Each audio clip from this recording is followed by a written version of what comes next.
Hi, நான் உங்களுடைய மாலா சுப்பிரமணியம் பேசுகிறேன். உங்கள் எல்லாருக்குமே தெரியும்ப்பா, நல்லபடியாக எங்களோட பீமரத சாந்தி கழிஞ்சது. அந்த ஃபோட்டோஸ் எல்லாம் நான் அப்புறமா நெக்ஸ்ட் வீடியோவில் உங்களுக்கு ஷேர் பண்ணுறேன். நான் போகி பண்டிகை பற்றி அண்டு இதை பற்றி திருவாதிரை பற்றி ஆல்ரெடி 2 வீடியோ சொல்லியிருந்தேன். ஏதாவது டவுட்ஸ் இருந்தால் யாராவது கேளுங்கோ. அண்ட் எல்லாருக்குமே திருவாதிரை அண்ட் போகி பண்டிகை பொங்கல் வாழ்த்துக்கள். பொங்கலை பற்றி நான் அடுத்த வீடியோவில் சொல்கிறேன். அதாவது இந்த கேளக்கியர் சித்தர் அவர் வந்து அசோக் அண்ட் சொல்லியிருந்தார். அவர் அங்கே டி நகரில் சென்னையில் ஒரு பேச்சுவார்த்தை ஒன்று இருக்குது, எல்லாரும் அந்த கலைவாணர் அரங்கத்துக்கு வாங்கோ அப்படின்னு ஆக்சுவலி சொல்லியிருந்தார் அவர். அண்டு டி நகரில் நேற்றுக்கு அநேகமாக முடிஞ்சிருக்கும் கொஞ்சம் சனிக்கிழமை அன்றைக்கி தான் சொல்லியிருந்தார் அவர். அது நிறைய பேர் போயிட்டு வந்திருப்பாளா என்னன்னு தெரில. யாராவது போயிருந்தேன்னா ஒன்று எனக்கு ஃபோன் பண்ணி சொல்லுங்கோ என்ன எது நடந்தது அப்படின்னு. அண்டு முடிஞ்சால் இதில் கமெண்ட்லேயும் நீங்கள் சொல்லுங்கோ. என்னால் மதுரையிலேருந்து அங்கே வர முடியலை ஆக்சுவலி. பட் என்ன அவர் பேசியிருந்தார் அது எல்லாமே பார்க்கணுங்கிற ஆசை எனக்கு இருந்தது. எனக்கும் நிறையா டவுட்ஸ் இருக்குது.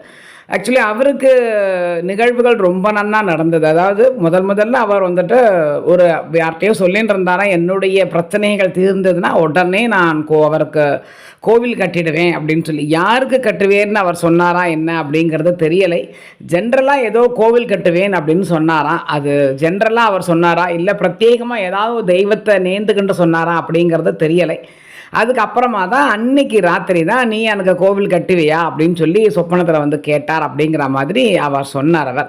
அப்போ வந்துட்டு ஆமாம் கண்டிப்பாக கட்டுவேன் அப்படின்னு சொன்னோன்னா, அப்போ உன்னுடைய பிரச்சனையெல்லாம் சித்தி அடையும், சால்வ் ஆகிடும் அப்படின்னு சொன்னோன்னே நான் அப்போ நீ தான் பேசிகிட்டு இருந்த உன் ஃப்ரெண்டுக்கிட்ட கோவில் கட்டுறேன் அப்படின்னு சொன்னதுனால தான் நான் வந்தேன் அப்படின்னு அவர் சொன்னாராம். இவர் கோவில் கட்டுறேன்னு சொன்னது இந்த கேளக்கே சித்தரை பற்றி அவருக்கு தெரியறதுக்கு முன்னாடியே அந்த வார்த்தையை அவர் சொன்னாரா அப்படிங்கிறது எனக்கு தெரியலை ஆக்சுவலி.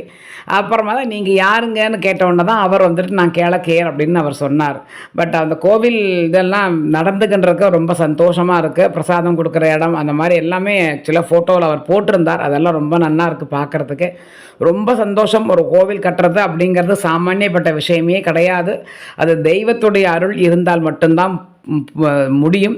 அண்டு நம்மளால் முடிஞ்சதை நம்ம ஒரே அட்லீஸ்ட் ஒரு செங்கலாவது அங்கே இருக்கலாமே அப்படிங்கிற மாதிரி தான் எங்களுக்கு எல்லாருக்குமே நம்ம ஃபீல் பண்ணிக்கின்றோம் இங்கே. அண்ட் அது மட்டும் இல்லாமல் அந்த கோவில் நடக்கும் பொழுது அந்த முன்னேற்றில் ஒரு பூஜையில் போய் உட்கார்ற மாதிரி என்னை தெய்வம் வைக்கணும் அப்படின்னு சொல்லி நான் எண்ணிக்கின்றிருக்கேன். அவர் என்ன நடத்தி கொடுப்பாரா என்னன்னு எனக்கு தெரியலை. அண்டு இன்னும் என்னென்னா, முருகப்பெருமானை வேண்டினா கண்டிப்பான முறையில் ஒரு நல்லது ஒரு இது இருக்குது அப்படிங்கிற மாதிரி ஒரு ஃபீல் இருக்குது. ஒரு நல்ல ஒரு வைப்ரேஷன் இருக்குது. தயவு பண்ணி அக்கம் பக்கத்தில் இருக்கிறவா எல்லாத்தையுமே நீங்கள் சொல்லிடுங்கோ. இது ஓங்காத்து பக்கத்தில் வடபழனி, சென்னையில் இருந்தால் வடபழனி, இந்த பக்கம் கோயம்புத்தூர் பக்கம் மருதமலை, திருச்சி பக்கம் பிராலிமலை, எத்தனையோ இருக்குது முருகன் கோவில். இங்கே மதுரையில் வந்தால் கேட்கவே வேண்டாம், அழகர் கோவில் இருக்குது, பழமுதிர்ச்சோலை, பழனி அண்டு திருப்பரங்குன்றம், எத்தனையோ கோவில் இருக்குது. ஸோ முடிஞ்ச வரைக்கும் பக்கத்தில் இருக்கிற முருகன் கோவிலுக்கு போயிட்டு வாங்கோ. நல்ல ஒரு வைப்ரேஷன் இருக்குது.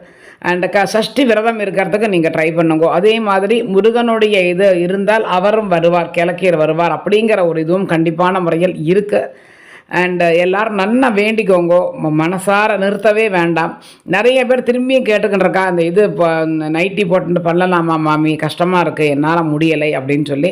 நான் திரும்பி ஒரு வீடியோவில் உங்களுக்கு திருப்பி விளக்கமாக எல்லாம் சொல்கிறேன். அவர் என்ன சொன்னார், நம்மளால் முடிஞ்சதை நம்ம என்ன பண்ணணும் அப்படிங்கிறதையுமே நான் திரும்பி பிரத்யேகமாக எல்லாருக்காகவும் நான் சொல்கிறேன். அண்ட் ருத்ர வம்சத்துலேருந்து வந்தவர் அவர்.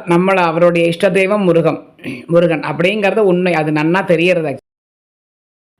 அதே மாதிரி நம்ம வந்துட்டு அவாவாளுக்கு ஒரு குலதெய்வம் இருக்குது, அங்கேருந்து வந்திருக்கோம். அவாவாளுக்கு இஷ்ட தெய்வம் இருக்குது. எனக்கு மகாகாளி, துர்கை, எங்கள் அக்காவுக்கு ஆஞ்சநேயர், வாராகி, அந்த மாதிரி இருக்குது, எல்லாருக்குமே இருக்குது. ஸோ துர்கை அம்மனை பற்றியே ஒரு சில வீடியோஸ் போடுங்கோ அப்படின்னு சொல்லின்னு இருந்தா நிறையா பேர். அந்த பூஜையை நான் எப்படி ஆரம்பித்தேன் அப்படிங்கிறத நான் வந்துட்டு டைரெக்டாக அப்படியே சந்தோஷமாக அப்படியே மலர்ச்சியோடு சொல்லணும் அப்படிங்கிற மாதிரி ஒரு ஃபீலில் இருக்குது. ஏன்னா அப்பேற்பட்ட ஒரு எக்ஸ்பீரியன்ஸ் அது. அதாவது அது நடந்துடுத்துன்னு நினைக்கவே எனக்கு கஷ்டமாக இருக்குது. அந்த ஆற்று முடிச்சு வந்த உடனே அது பண்ண முடியாமலே போயிடுத்துனேக்கு. அண்டு அந்த பூஜையை நான் எப்படி ஆரம்பித்தேன், அது ஆற்றுல பண்ணலாமா, அது பண்ணதுக்கப்புறம் அடுத்தடுத்த வாரங்கள் எனக்கு எப்படி இருந்தது, என்னெல்லாம் சொப்பனம் வந்தது, அது எல்லாத்தையுமே ஆக்சுவலி எனக்கு டைரெக்டாக உங்கள்கிட்ட உட்காந்து பேசணும் அப்படின்னு நான் ரொம்ப ஆசையாக இருக்கேன்.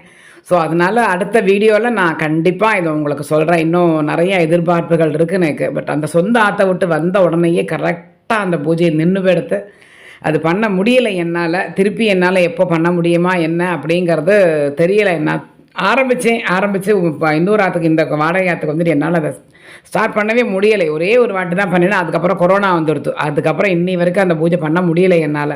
ஸோ அதுலேருந்தே தெரியறது அந்த சொந்த ஆற்றுல தான் அவள் ஆசைப்படுறா, அங்கே தான் அவள் இருக்கா அப்படிங்கிற மாதிரி ஒரு ஃபீல் இருக்குது. ஆனால் அவளுடைய சக்தி எல்லாமே நம்ம கொடுத்துக்கின்றக்கா, அவள் கூட இருக்கா அப்படிங்கிறது வேற. ஆனால் அந்த பூஜை எனக்கு பண்ண முடியலை. ஸோ அதை பற்றி நான் நிறைய பேசணும். ஏன்னா அது வந்துட்டு அந்த எலுமிச்சம்பழம் விளக்கேத்தின பூஜை அப்படிங்கிறது எல்லாராத்துலேயும் பண்ண முடியுமா என்ன அப்படிங்கிறது எனக்கு தெரியலை. ஸோ அதை பற்றி நான் கண்டிப்பான முறையில் விளக்கமாக சொல்கிறேன்.